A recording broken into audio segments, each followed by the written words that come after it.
Well, Donald Trump just announced a new faith initiative for the United States of America, led by his spiritual advisor, Miss Paula White.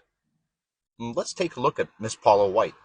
I hear victory, victory, victory, victory in the corridors of heaven, in the corridors of heaven. Victory, victory, victory, victory, victory, victory, victory. For angels are being released right now. Angels are being dispatched right now. Hamanda ata ata rata teda bata sanda ata ambo osa tata rite eke banda ata rike didi ashata. For angels have even been dispatched from Africa right now. Africa right now. Africa right now. From Africa right now. They're coming here. They're coming here in the name of Jesus. From South America, they're coming here. They're coming here. They're coming here. They're coming here. From Africa, from South America, angelic forces, angelic reinforcement, angelic reinforcement, angelic reinforcement. Fika hata anda ata ora bata rata ande eke eke manda rasata. For I hear the sound of victory. I hear the sound of victory.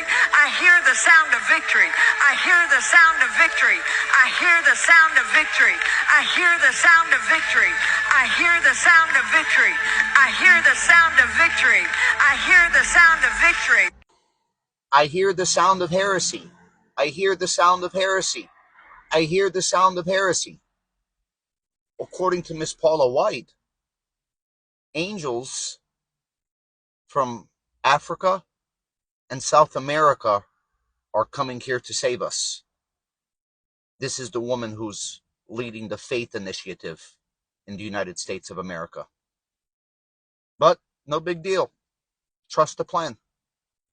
And for the record, let's just take 1 Timothy 2:12 and I guess just toss it in the trash.